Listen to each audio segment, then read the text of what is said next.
Artists want new listeners, but they don't exactly know what new listeners expect. And then when these new listeners come on board and they actually turn into fans, they're lost as to what exactly they should do with these new fans. And this can be actually mind-boggling for a lot of you all out there. I understand, because you got two different types of audiences you got to work with. And on the one hand, you've been preparing your whole life to work on these new listeners. So what happens when all of a sudden you find out that this juice doesn't seem like it's worth the squeeze anymore? What's happening? Something's changing in how people are listening to my music and consuming my content and relating to me and absorbing me. What's going on? We're going to talk about that coming up on this episode of the Music Money Makeover Show. All right, so let's talk about this juice being worth the squeeze. Chances are a bunch of new people came on board and the content was great. But after they got there, they began to fall off because there was a lack of customer engagement. And that means you knew how to market, or at least you put all your eggs in one basket marketing to the new listener, but you forgot about everybody else that came on, and those are your current subscribers. You get what I'm saying? So we got to nurture on one side, and one side we got to market to. So let's explore here. Check it out. They need to see it first. These are your new listeners. Potential new listeners and fans need to see two things. All right? Quality and value in your product itself, and the promotional marketing materials we call content. Both metrics can outweigh each other initially, but only one can cause a lasting effect, and that's value. Once a potential listener sees the quality and value in what you offer, they will decide to enter a sampling phase. And this happens very quickly. This almost happens initially by them seeing the content itself. Usually by the first note you sing, the way you sound, the first phrase you rap, the way the video looks. All of this happens almost in the first second and a half, maybe 2 seconds. Boom, they get their first taste of you. And if they like what they saw, but they don't have time to stick around, they'll swipe, but their brain will log the social media handle at the top, or in YouTube right there at the bottom of the video. It'll log it in there, and then you'll be like, man, it was something I saw earlier that was dope, but maybe I'll get back to it. And you keep scrolling. Hopefully the algorithm saves the day and brings it right back to that customer based on the watch time that they saw it. But 1 to 2 seconds is not enough watch time. But they need to see it first. And if the value is there, like, oh man, this is giving me the dope that I need in my brain, the dopamine is triggering the dopamine triggers, I'm going to keep watching for 3, 4, 5, 6, 7, 8, 9 seconds. If I make it that far, the algorithm's going to send it back. And that means that people will come back again. And also, people will comment just so that the algorithm sends it back around. But let's keep going. They need free samples. If your potential fan or listener has made it to this phase, it was because your music and or content had a certain purity level upon their first introduction to it to make the listener want to follow you or even buy a product. However, most will want to try out at least 8 to 20 or at most 20 free samples, or that's the content, before they make a move. The potential problem here is the more content they consume, the less they will become a purchasing fan. So you will need to call them to action every now and then to get them to buy. Okay, so that's the trick with free samples.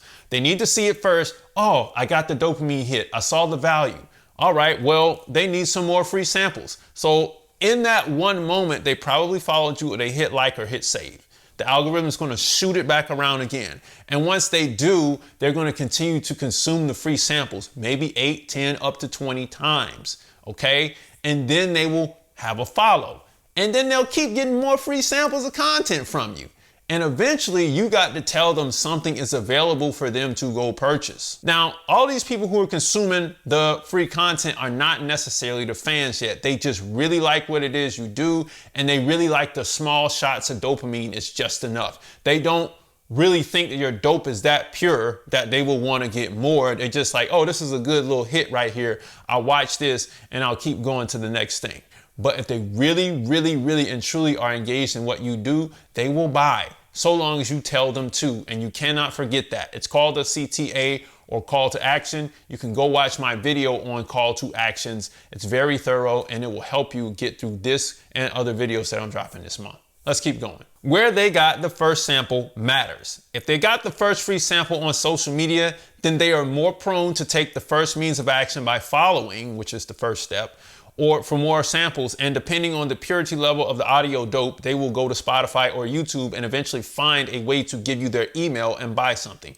So the first step is I'm going to follow you. Then I'm going to go to YouTube. I probably shouldn't have said Spotify, but I'm going to go to YouTube next. And then after that, I'm going to try to buy something from you if the dope is really good. Now, if they see you at a live show, again, depending on the purity of the audio dope, they will follow on social media, or they will greet you after the show and buy something from the merch booth and attempt to get everything they can from you that night. So that's the difference in environment. So let's say I go with a friend to a show. We go to see the main act. We didn't know who the opener was going to be, but they were so amazing on the show that we had to see them at the merch booth. They were standing outside during the concert and after the concert, and we greeted them and we bought everything they had. That's how that works. And so you're going to make more money doing a show, obviously, than you are, so long as your show is great and outstanding, than you are online. But that's the two ways that it's going to get done.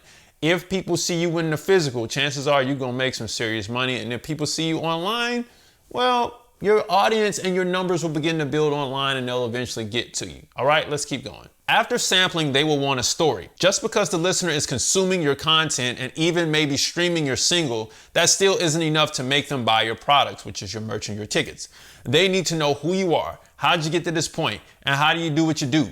Mystery artists will skip this step. However, my potential professionals will keep chugging. So if you do not give your story to the people, you will make it hard for them to relate to you, otherwise known as public relations, which makes it harder for them to become a customer.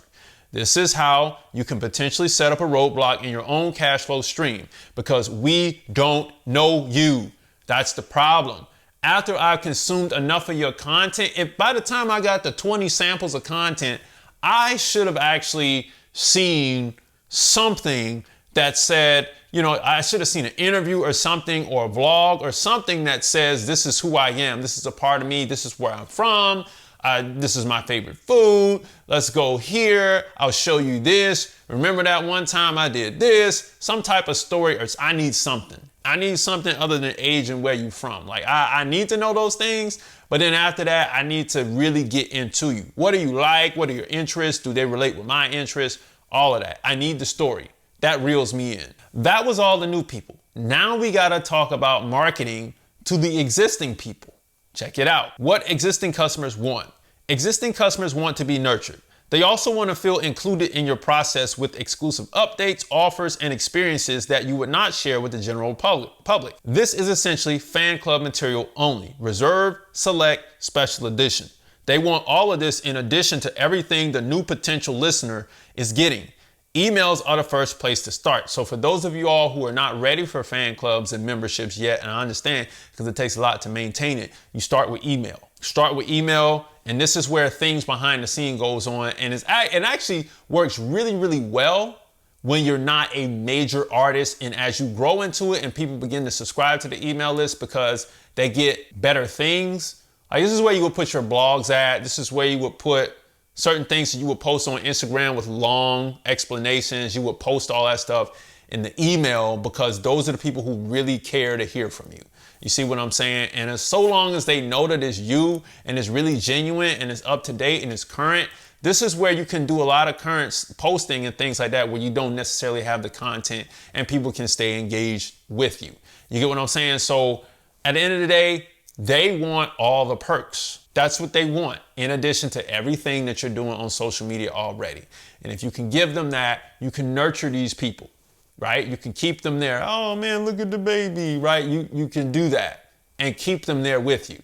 And then once you're ready for them to buy something else, they're primed and ready because they've seen other things that the general public just has not seen. And it's fun to be a part of your email list when you keep it up. Every 10 to 14 days, I'm sending you an email telling you what's going on. It's very cool to see that from the artist. Let's keep going. Now, 2 sales strategies must be developed. In order to maximize sales, 2 strategies must be implemented as you begin to acquire actual customers.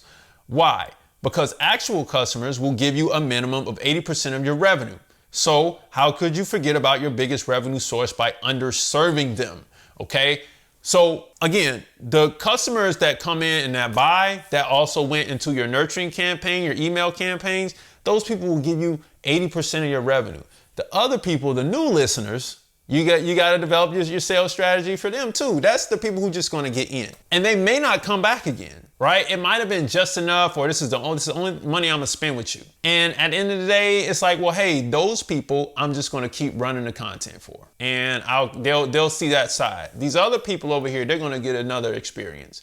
But once the people that actually come in from a new listener to an actual customer and they move over to the other side, even if they don't buy again, they're getting an experience that these people on this side are not getting.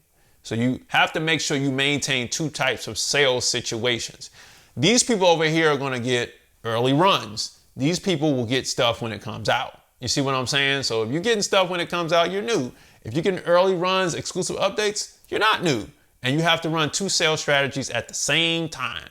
So that's where the work begins to kick in for you all. Well, you may say, this is a lot of work, man. Marketing and sales is not easy work. It's hard work. However, solutions can be implemented with strategy and planning. Again, it takes a lot. I know, and today we're just talking about sales. Last week we were talking about marketing. I understand. I understand that this is very difficult, but at the end of the day, man, this is going to become your full-time job. This is your business now. And you have to be in it just as much as everybody else. That's the only way this thing is going to work for you. Well, what do you suggest I do first? Start with the samplers. Focus on new customers. It will take some time to build the systems and develop a plan to keep existing customers engaged, right? So if you start with those new samplers first, you get your muscle up. That is like first gear. You're in a truck or a big rig. You're in first gear right now, man. You're in first, going to second. It's like you got to think about the people who will come in and buy, but we're not even there yet because we don't even have enough people who actually want to buy our product, right? If we convert at 1%, and if we convert 100 people at 1%, we got to have 100 people who actually may want to buy something. You got to think about that. We got to put in some work here. Well, what exactly is a free sample? Talent-based social media content. That's the free sample. Story-based social media content. Open mics, unpaid or promotional live performances. That's the free sample right there. Contrary to popular belief, streams are free samples as well. However, a free single download for an email is where the line of free samples gets crossed. And the only reason why it gets crossed is because when you get that email is almost like saying this is $20 worth of value to me. Or almost at least $20 worth of value. Here, you can have my email. Thank you.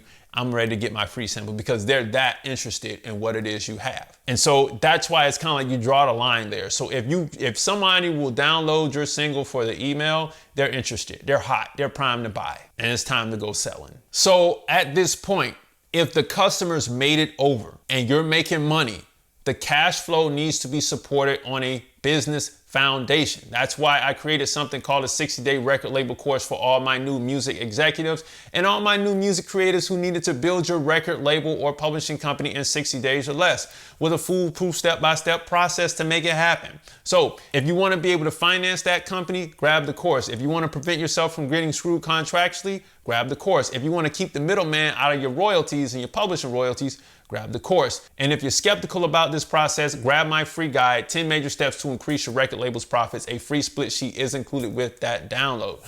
But here is the upside to the whole situation. This framework yields contacts. Contacts help you build a loyal following as long as you're consistent with your releases and experiences. Your fans will appreciate you and increase your word of mouth exponentially. Okay, so once you got the contact in and they're getting nurtured on the emails, man, they're going to continue to talk about you. I've been following this artist, blase, ba. And they are this and this and that. The reason why is because you're consistently giving them updates behind the scene with exclusive content, pictures, and whatnot, and inroads to what you're doing. They're going to yap about you because they feel like you got a connection with them.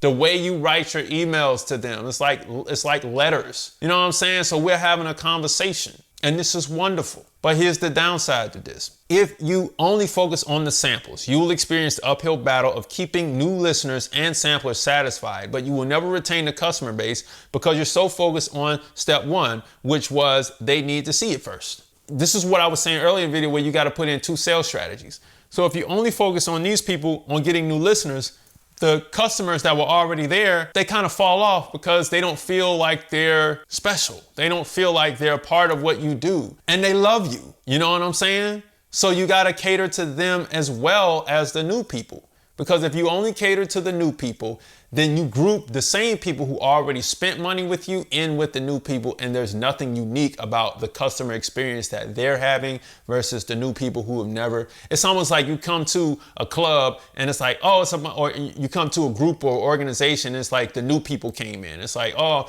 it was cool before the new people got here. That's how they feel. And they're like, man, we in here. This is the spot. This is the happening spot. We in here every week. We paying money. We buying drinks. We getting food. This person just got here and they only spent money with you one time. You mean to tell me you can't give me a discount? You can't open up a tab? I can't get a credit? What's up? You know what I'm saying? And that's what they're thinking like. So you want to make sure that you cater to them. Get what I'm saying? So therefore, Music Money Makers, if you wanted to know how to handle your new listeners and your existing customers, then now you understand what's necessary and what's at stake to make this happen. Music Money Makers, if you make music, you should always make money. Log on to musicmoneymakeover.com, jump into the 60-day record label course, download the free stuff below, book a call on musicmoneymakeover.com, smash the like button, and I'll see you next time. Peace.